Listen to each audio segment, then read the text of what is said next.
Okay, so the microphone came. It's on here, so you'll have to let me know if that improves the sound. I'm gonna try and just talk normal though, and not try and raise my voice, because then that could be deceiving. So, anyways, just let me know if this helps. And the weather here, ever since I got back, it was so fucking flaming hot over there. I still can't even get over the drive. It was so weird. Every time I even look back at it, it's just like, God, what a trip. Plus, it was just like it was like being in a portal or something. The way time was, I don't know, the whole thing was just weird.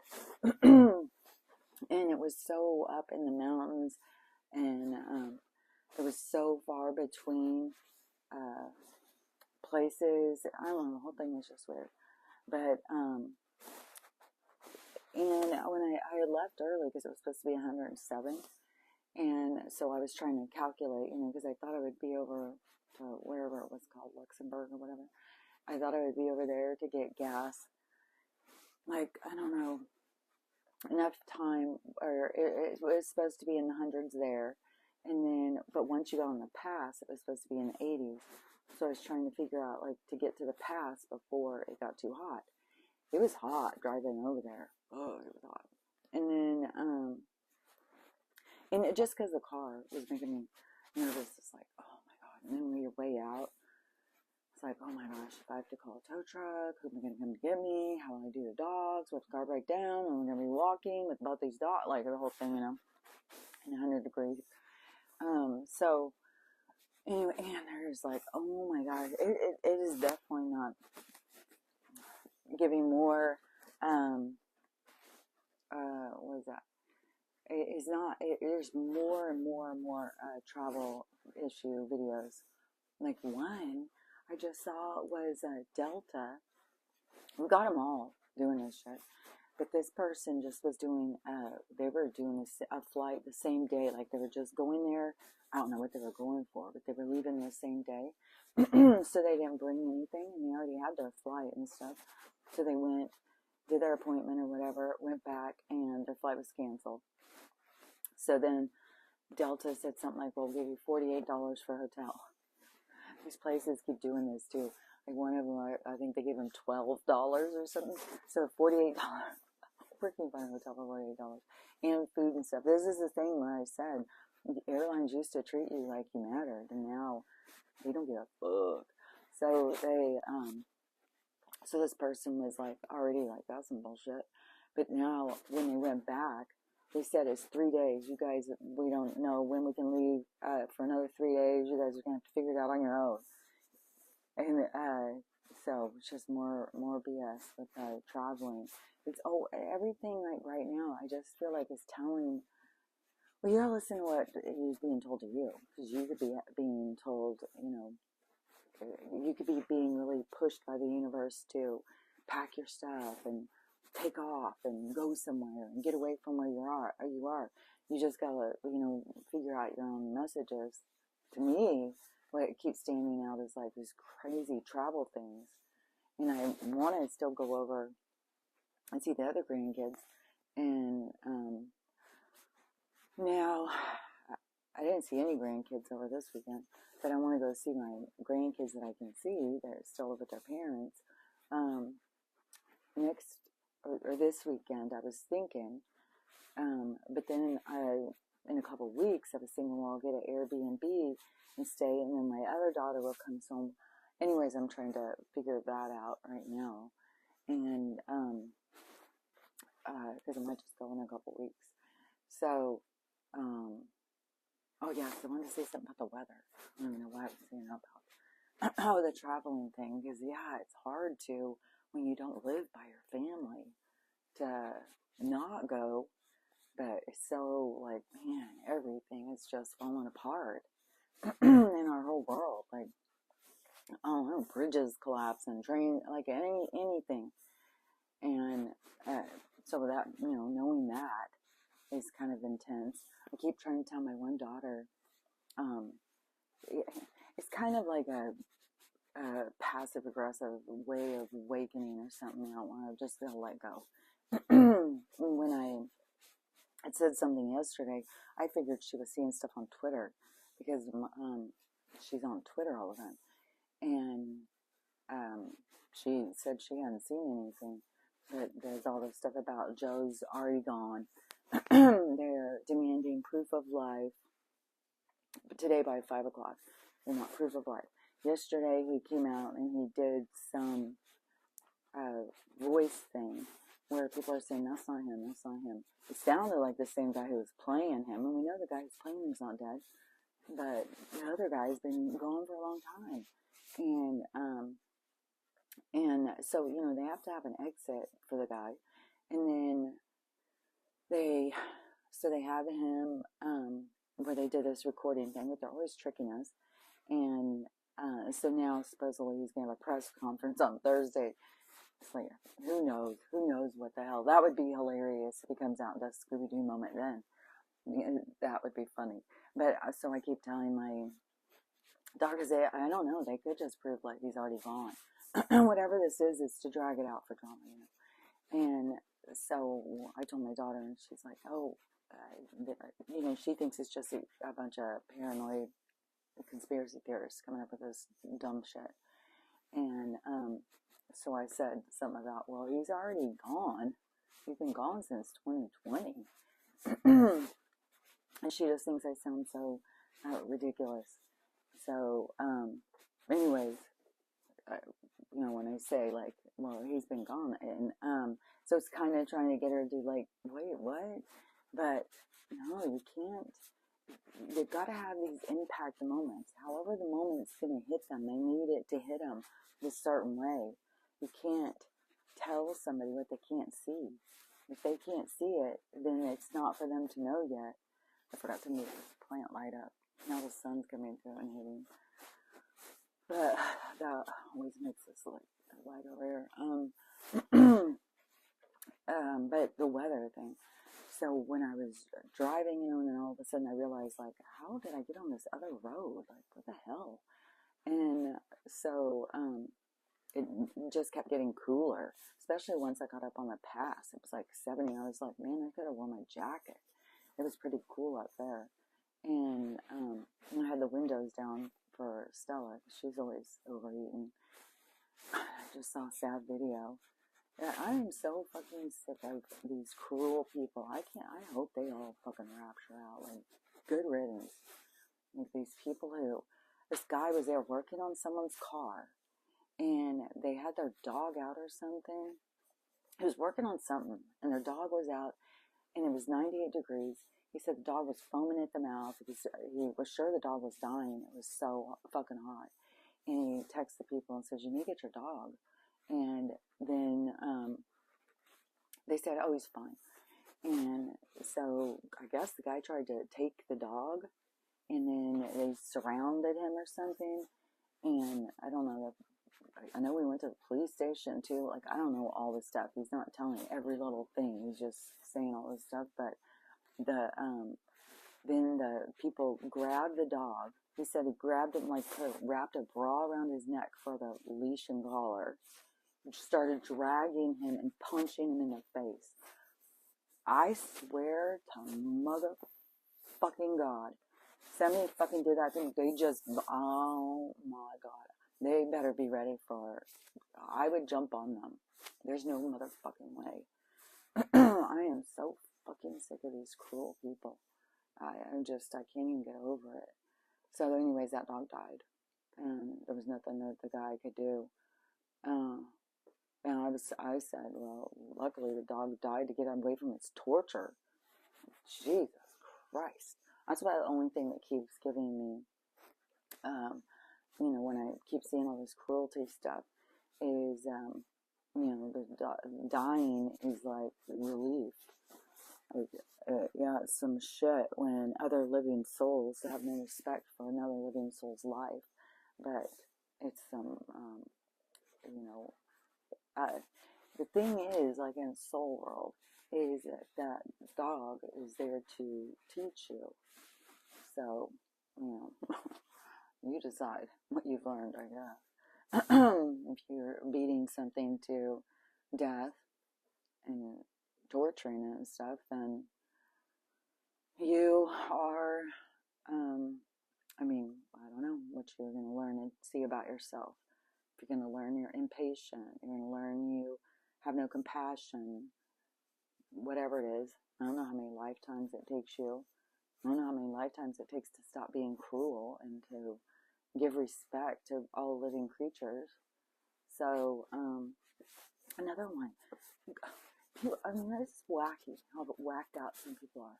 This lady, she had over 55 spiders and 5 snakes or something. She had this whole room set up with all these terrariums and stuff.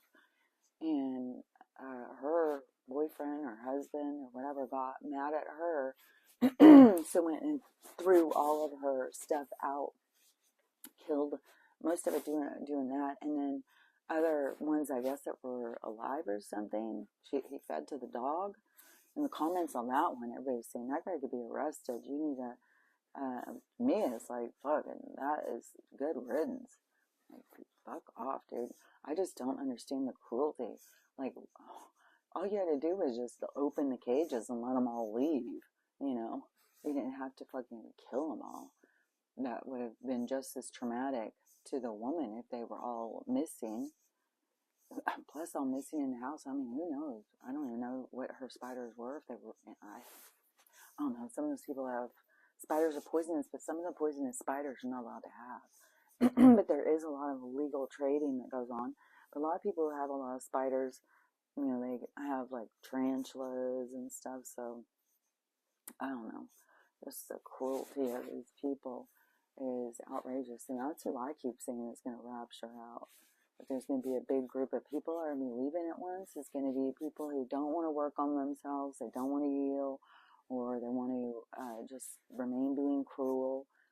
And they don't match the energy of where we are. It will be like where enough people have raised the energy bar that the other people can't. Like, like right now, how people think there's all these like shifts and shifts and shifts happening. What do they call them? Timeline jumping. They all think there's all this timeline jumping. But I think, you know, when I listen to them say, especially if there's nothing different in your timeline, what are you, I don't even understand. It's like, just get up in the morning, oh, we jump timelines. Nothing's different, but we jump timelines. It's like, this is weird. I seriously don't understand how people perceive life.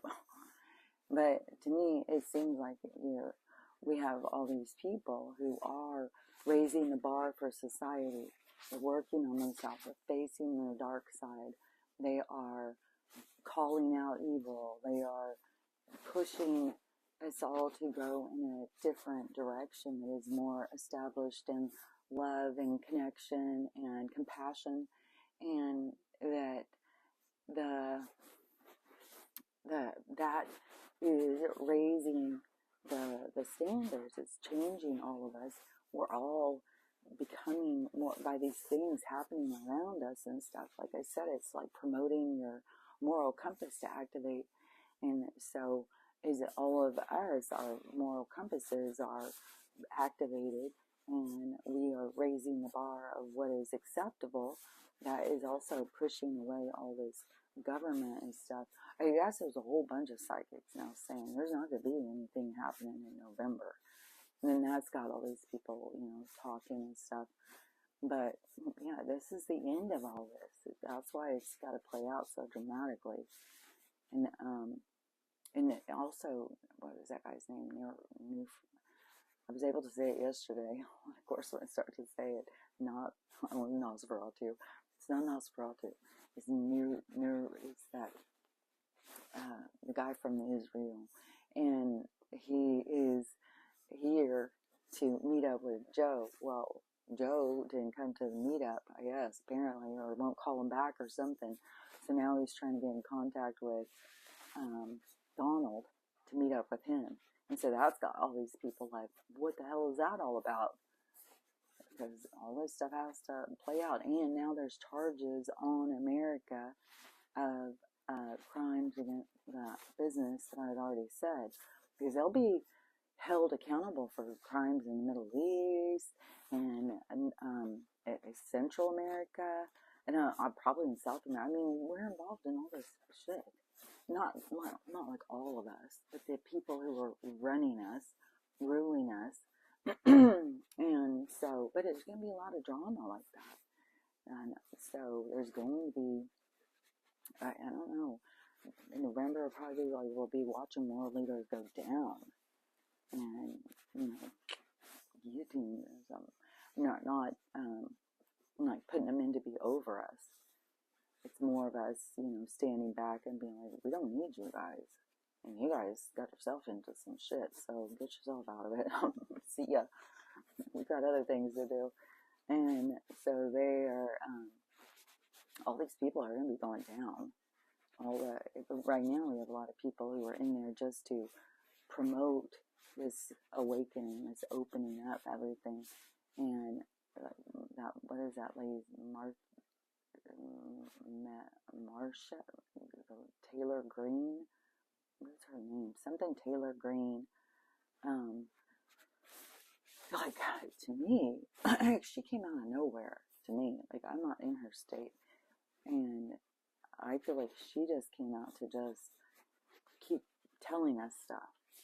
She brings up a lot of stuff. Like, she's one that is demanding that he shows proof of life today. So she's there to keep pushing on these things. But to me, she's definitely a plant. But I would say she's more of a white hat plant. And there can be plants who were still involved with stuff, but it is like informants and double agents and stuff. And that doesn't mean they'd be able to get away from their crimes. From what I understood, it was only some of the stuff was just prolonging it so that they had, like they could do good deeds and maybe take off some time or something. It all is variable. Because some of the people are just, being gone, bye-bye. That some of the people, I mean, there's a reason why they wanted to make it double the size. And they started, increasing the size of the place that they're all going to. It starts with a G and ends with a Mo. And then so we got all that stuff going on. And, anything that happened this week with all the stuff, like they could make like we're getting this huge attack now because they know that there's no leader, and come on, like they can put like, oh my gosh, the whole thing is just so absurd, this whole thing. I mean, you'd think that the people who are watching it would see the absurdity, but no, that's all very serious to them. So it's all, just ridiculous. And then you can get irritated and like, why can't you just see what is, you just gotta reel it in and remember, who are you? Are you somebody who is just hateful and rude? Or, don't get caught up in like, well, I have been, so I guess I am. No, you get to choose. You get to choose. Once you are taking matters into your own hands and getting off of autopilot, moving out of that lower chakra energy and moving yourself up, you are taking control of your attitude and how your impulses, all that stuff, and how you react. Because before that, when you are in lower chakra and you aren't working on yourself, you're just reactive. You're just like for instance, my first reaction, my stepsister told me that my mom was going to go with my little half sister. I learned all this when I was a teenager. The half is that you share a parent. The step is you don't have the same parents.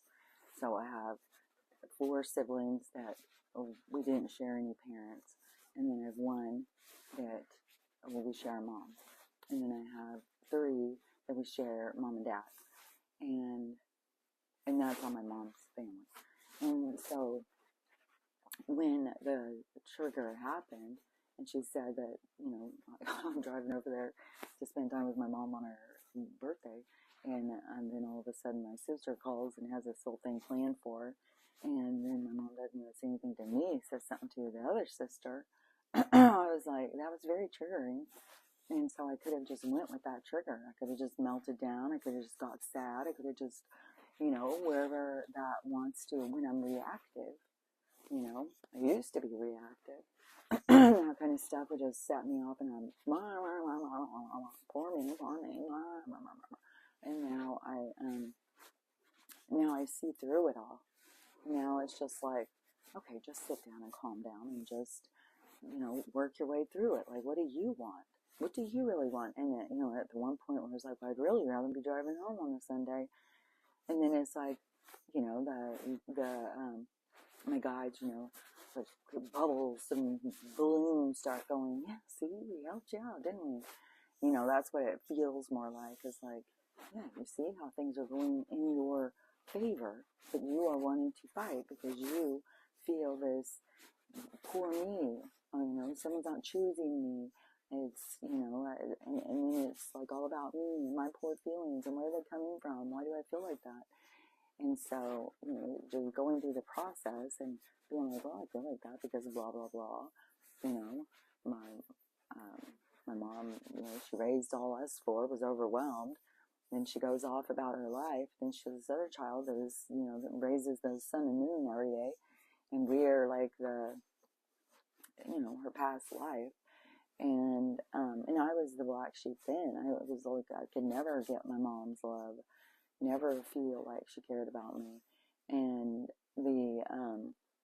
but I can see now as an adult, she had her own issues. I think it's important to be able to, if you're struggling with a parent or something, don't try and look at them through your pain. Try and look at them through their pain.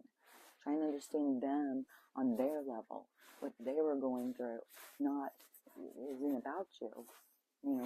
So many of us, when we're going through shit, we get very selfish and very self-indulgent. And so we're not thinking about other people's feelings and stuff.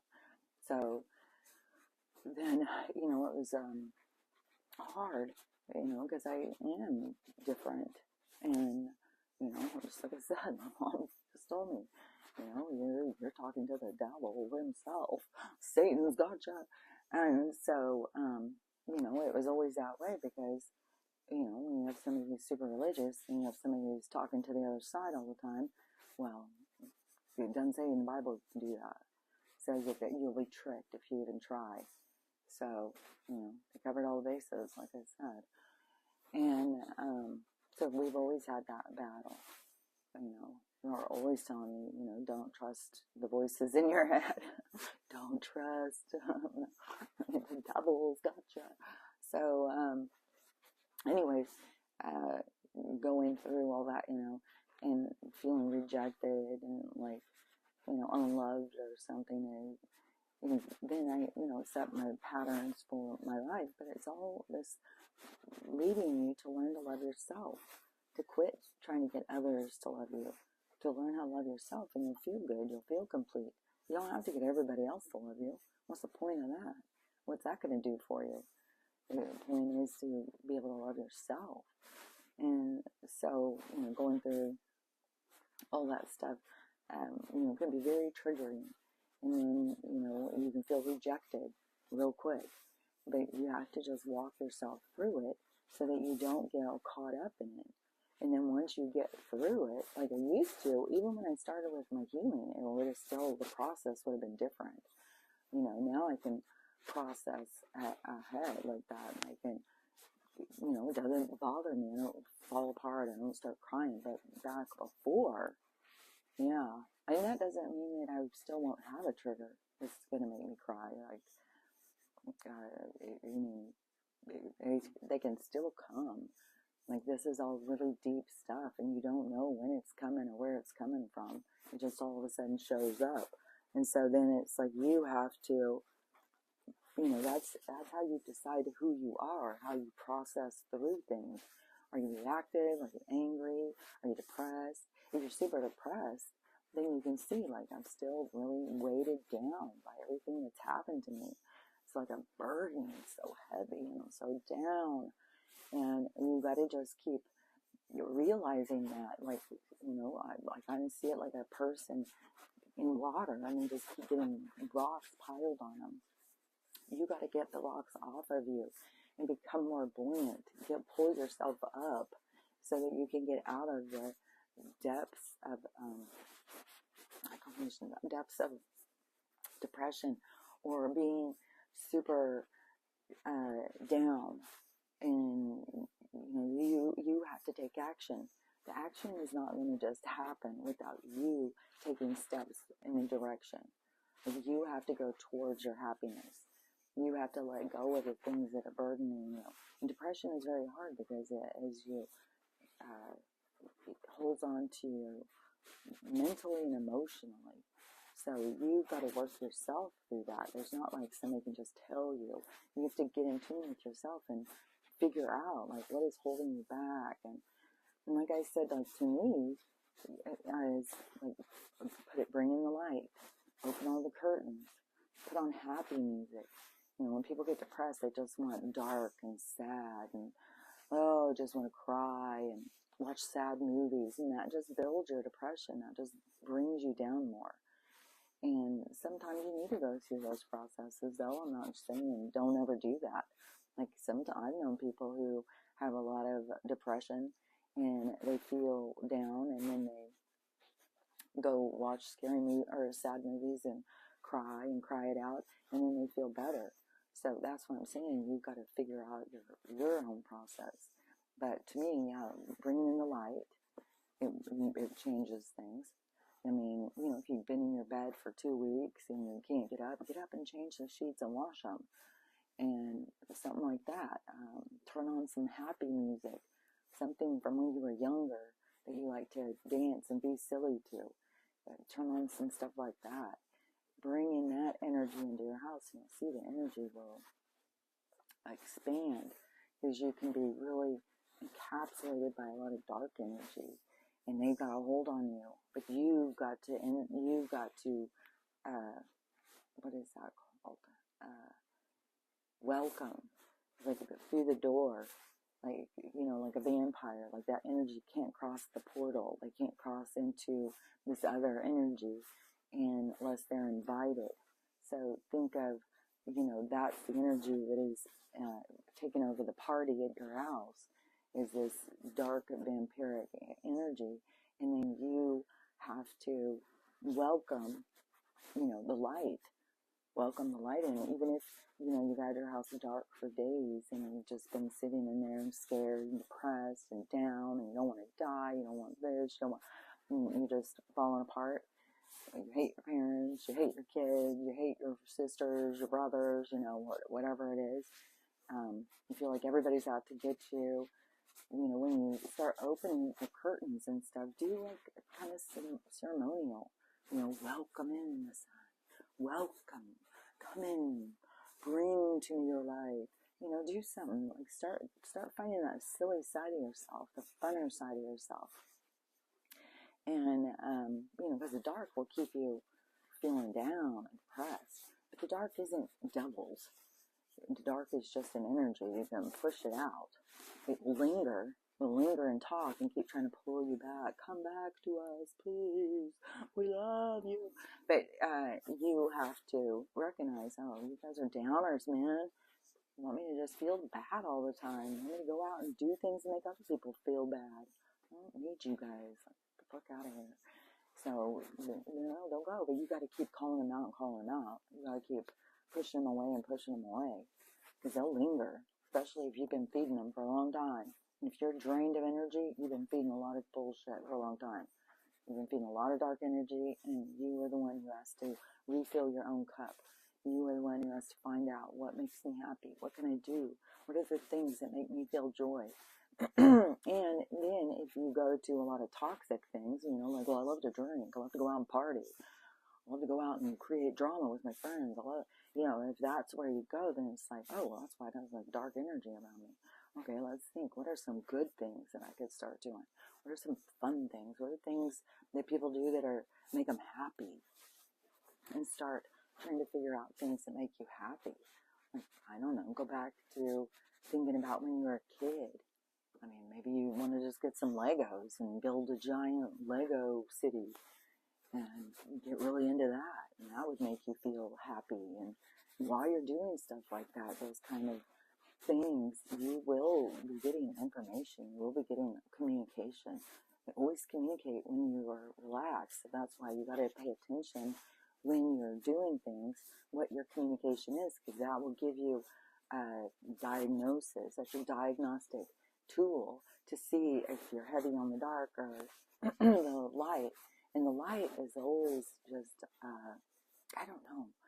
The light, okay, so the light to me, that energy is like the boss, the CEO, it's like a power that knows its own self. It doesn't have a doubt of itself. It's very strong and like stoic, like it's like the voice of wisdom.